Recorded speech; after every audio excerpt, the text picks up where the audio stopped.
Qu'est-ce que les rayons UV, les rayons X et la fumée de cigarette ont tous en commun?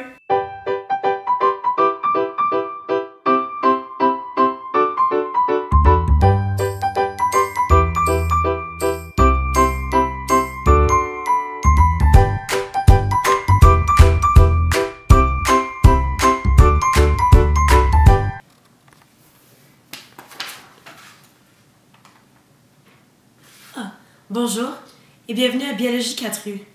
Dans l'émission d'aujourd'hui, nous discuterons des causes des mutations. Bouh!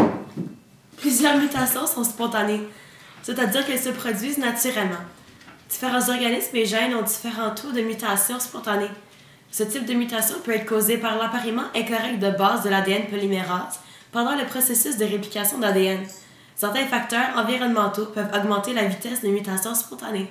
Des mutations induites sont des mutations causées par des agents à l'extérieur de la cellule. Ces différents agents se nomment des mutagènes. Un mutagène est une substance ou événement qui augmente le taux de mutation dans un organisme. Lorsque l'ADN fait face à un agent mutagène, il se peut qu'il subit une variation. Lorsque la cellule tente de réparer l'endommagement, il peut se produire une mutation. Il y a deux grandes catégories de mutagènes, les mutagènes physiques et les mutagènes chimiques. Un mutagène chimique est une molécule qui entre dans le noyau d'une cellule et cause des mutations en réagissant avec l'ADN. Ceci peut causer une substitution de nucléotides ou une mutation du cadre de lecture. Des erreurs de la réplication de l'ADN, des lésions spontanées et même des éléments génétiques transposables peuvent être à l'origine de mutations spontanées. D'abord, il existe trois différents types d'erreurs qui peuvent se produire lors de la réplication de l'ADN. Ils reposent tous sur le mésappariement de certaines bases azotées avec des composés chimiques légèrement différents aux 4 bases azotées.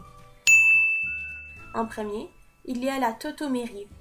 Celui-ci est le mésappariement des bases azotées avec des isomères d'une autre base azotée.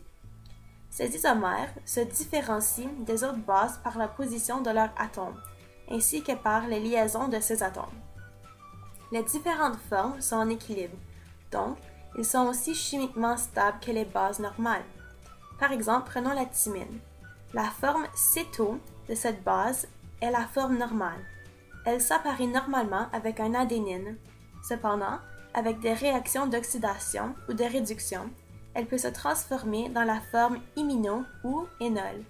La forme énol de la thymine représente l'ajout d'un groupement hydroxyle et certaines liaisons doubles entre les carbones aux thymines. De l'autre côté, la forme imino signifie l'ajout d'un groupement fonctionnel imino à la structure de la base. L'insertion d'un mauvais tautomère d'une base standard peut mener à un mésappariement de la base complémentaire car les formes imino et énol de chaque base ne possèdent pas la même base complémentaire que les formes céto. Par exemple, la forme imino de la cytosine est complémentaire à l'adénine et la forme énol de la guanine est complémentaire à la thymine. Donc, lors du processus de réplication de l'ADN, il est possible qu'il se produise un mésappariement des bases. Du même point de vue, un mésappariement de base peut aussi avoir lieu entre des analogues de base et de base normales.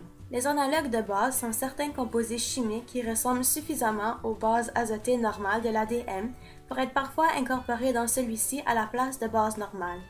Par exemple, 5-bromouracil et 2-aminopurine. Chaque analogue de base possède aussi une forme énol et imino. L'insertion d'un analogue de base modifie la séquence du brin complémentaire de l'ADN car les analogues de base possèdent des bases complémentaires spécifiques. Le 5-bromouracil, par exemple, est complémentaire à l'adénine. Pour continuer, il existe aussi des agents intercalants qui peuvent apporter une mutation au niveau de la séquence de l'ADN. Ces agents sont des molécules planes qui ressemblent aux paires de bases et sont capables de se glisser entre les bases azotées empilées au cœur de la double hélice d'ADN. Exemple, proflavine, acridine orange, et etc. En d'autres mots, au lieu de remplacer une base, ces agents intercalants remplacent les paires de bases. Ce changement induit l'inhibition de la réplication, car il n'y a pas de liaison hydrogène à briser par l'hélicase.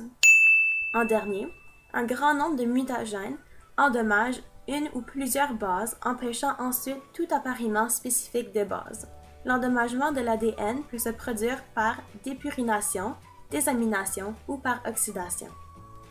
La dépurination est la rupture d'une liaison glycosidique entre un purine et le désoxyribose, qui entraîne la perte d'un résidu guanine ou adénine de l'ADN. Au cours de la réplication, les sites apuriniques ne peuvent plus spécifier la base complémentaire de la purine d'origine. Donc, la réplication arrête, ce qui cause une grande modification de la séquence de l'ADN. La désamination est la perte d'un groupement amine. Par exemple, la désamination de la cytosine produit de l'uracile. Des résidus d'uracile non réparés s'appariront avec de l'adénine au cours de la réplication, provoquant la mutation d'une paire de guanine et de cytosine et une paire d'adénine et de thymine. Finalement, oxydation des bases peuvent mener à plusieurs mutations. Les formes d'oxygène actives, telles que les radicaux superoxydes, le peroxyde d'hydrogène et les radicaux hydroxyles, sont des sous-produits du métabolisme aérobique normal. Ces molécules peuvent interagir avec l'ADN et créer des mutations. Bien qu'il y ait des milliers de causes pour des mutations, ils ont tous un effet différent sur la séquence d'ADN des chromosomes. Pour en savoir plus, visionnez la prochaine vidéo. N'oubliez pas de vous abonner à notre chaîne!